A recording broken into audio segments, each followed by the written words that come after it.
Nós vamos nesta aula começar o assunto de capacitantes e capacitores. Nós não vamos iniciar abordando sobre o aspecto eletromagnético, mas nós vamos invadir a praia da área de circuitos elétricos, da disciplina de circuitos elétricos, e vamos tratar algumas questões relativas ao circuito elétrico, inicialmente para capacitores. O capacitor e o efeito da capacitância são relacionados ao armazenamento de energia, no caso, armazenamento de energia no campo elétrico. Nós temos outros elementos, como o indutor, que nós falaremos posteriormente, que também armazena energia. Vários elementos na física armazenam energia, por exemplo, uma mola armazena energia, uma massa colocada sobre uma aceleração, parada sobre um certo ponto, armazena energia. É o caso do capacitor com cargas elétricas. Outra questão que o capacitor e a capacitância relaciona é o aumento da impedância com a diminuição da frequência, o famoso XC. Reatância capacitiva, ele é dado por 1/2πfc. F frequência e C é capacitância. O capacitor também é responsável pelo bloqueio de sinal DC, bloqueio do sinal CC, sinal de corrente contínua. Também em circuitos nós aprendemos sobre a defasagem entre corrente e tensão, em circuitos de corrente alternada. Expressamente sabemos que a tensão está atrasada da corrente num circuito totalmente capacitivo. Ainda, outros assuntos interessantes e importantes. Os capacitores são largamente utilizados na filtragem em circuitos retificadores. E aí a gente relaciona com Ripple. Também são muito utilizados nos links DCs ou circuitos intermediários dos inversores de frequência. Uma das vastas aplicações de capacitores e capacitância em circuitos elétricos e sistemas elétricos é a correção de fator de potência de circuitos. Nós estudaremos ainda e aprenderemos que os capacitores dependem diretamente de propriedades geométricas, também do dielétrico e da polarização desse. Nós vamos fazer isso no futuro. E outra coisa importantíssima é a corrente de deslocamento, que nós vamos falar. Como é que descarrega um capacitor? E essa ideia foi uma ideia dada por James Clerk Maxwell. Uma questão de cálculo interessante é que a tensão num capacitor é dado como Vc de t tempo, é igual a 1/c, C é a capacitância, da integral de 0 a t, dic de tal é um tempo, de tal, mais Vc0. Vc0 é a tensão inicial do capacitor. Quando aplicamos a transformada de Laplace, nós vamos ter o Vc de S, que vai ser igual a 1/Sc vezes Ic de S, mais Vc0/S.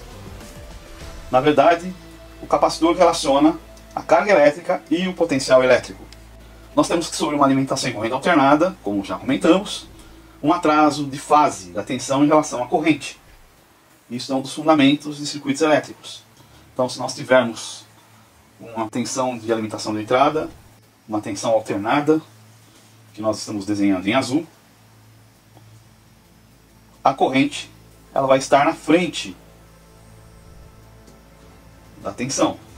Como é que nós identificamos estar na frente? Quem passa por zero primeiro. Temos aqui um circuito que nós já temos do mapa física, em que vemos os fasores de tensão e corrente se movimentando.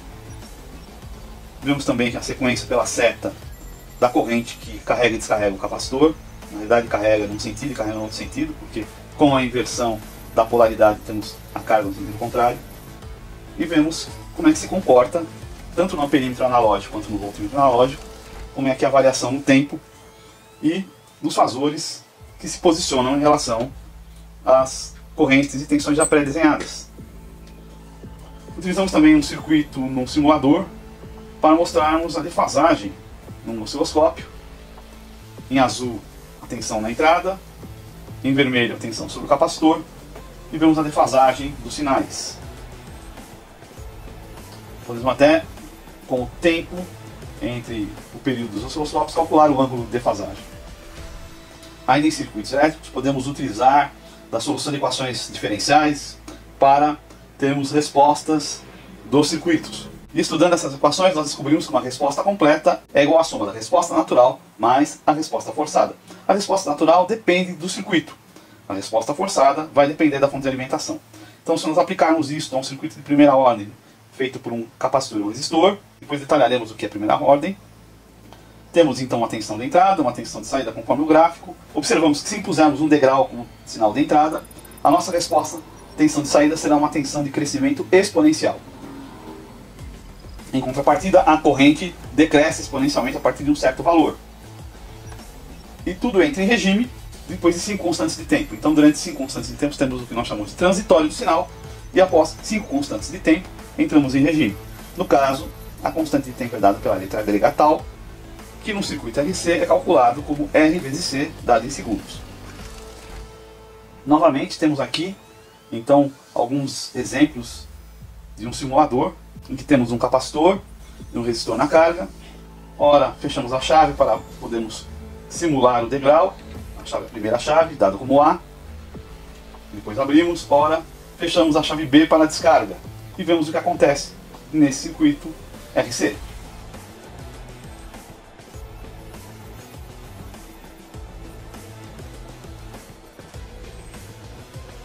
Utilizando os capacitores em circuitos retificadores de potência, nós conseguimos diminuir os picos de tensão, os chamados ripples.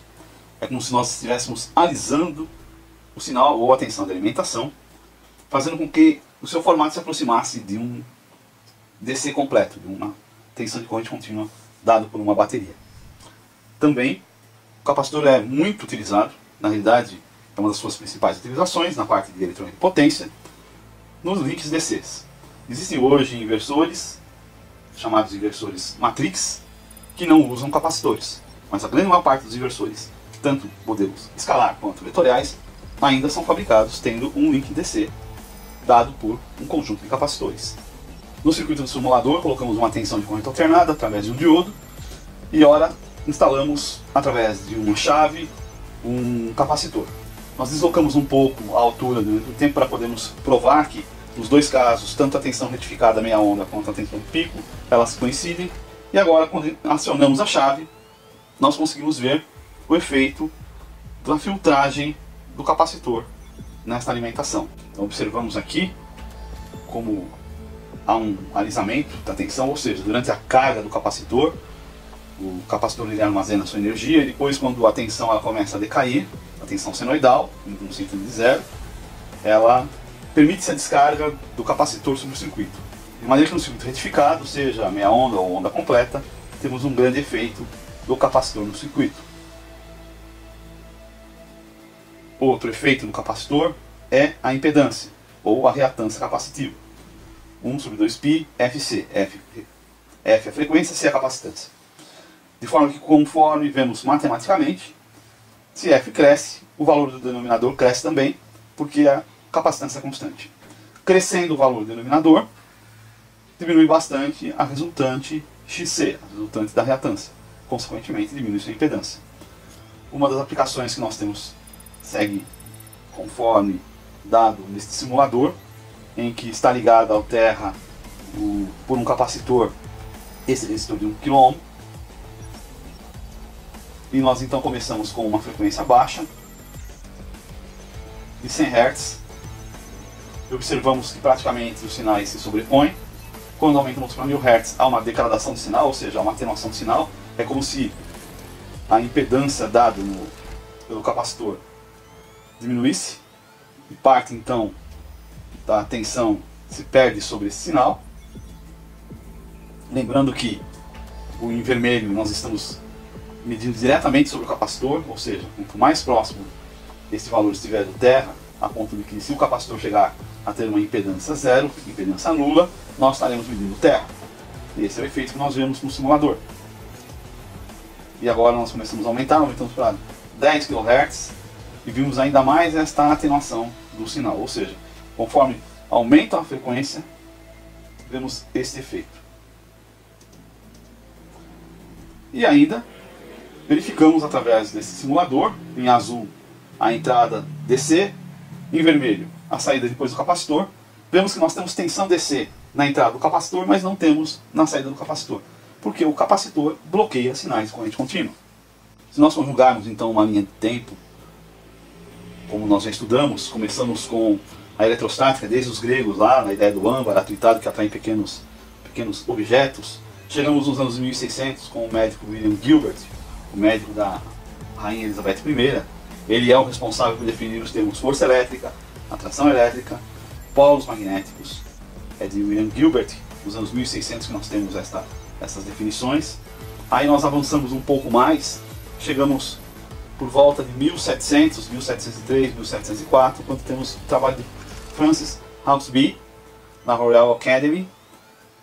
Hauksbee era um auxiliar de Isaac Newton, e Hauksbee era responsável por desenvolver equipamentos para fazer testes, para fazer experimentos. E ele desenvolve um dos melhores geradores eletrostáticos da época. Há relato de quase 2.000 geradores desses foram produzidos e espalhados pela Europa. Utilizando um desses geradores, Stephen Gray, em 1730, em Londres, consegue trabalhar as suas ideias de eletrização por indução, consegue então descobrir a eletrização por indução, ou seja, a carga induzida ela pode ser transferida a outros corpos, e também Stephen Gray consegue descobrir que existem materiais que conduzem eletricidade e materiais que não conduzem eletricidade. Stephen Gray era um homem ligado à área têxtil, trabalhava muito com seda, e acaba descobrindo que a seda é um isolante, diferente de materiais metálicos que eram condutores. O trabalho de Stephen Gray é bem interessante, ele não era um pesquisador, mas ele se consagrou com isso. Ele faz essa primeira diferenciação entre condutores e isolantes. Após o trabalho de Stephen Gray e Hauksbee, há uma grande evolução no estudo da eletricidade. E aí nós vamos para a Holanda, com Peter von Musschenbroek, em 1746, quase que por acidente, descobre o capacitor, ou a chamada garrafa de Leyden. Essa garrafa de Leyden é um grande avanço, porque agora conseguimos guardar a carga. A carga era feita de modo eletrostático e se perdia com o tempo.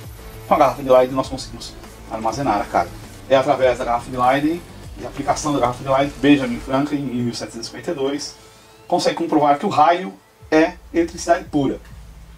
E é também de Benjamin Franklin que vem as ideias de cargas positivas e negativas. E fica uma pergunta importante: por que será que o capacitor bloqueia a corrente contínua? Na próxima aula nós vamos responder algumas questões que ficaram pendentes e muito importantes. Como funciona o capacitor? Como ocorre a carga e a descarga do capacitor? Fundamental. Qual é a relação da geometria no capacitor, na capacitância, e também como funciona a polarização dielétrica nisto? E o que é a corrente de deslocamento.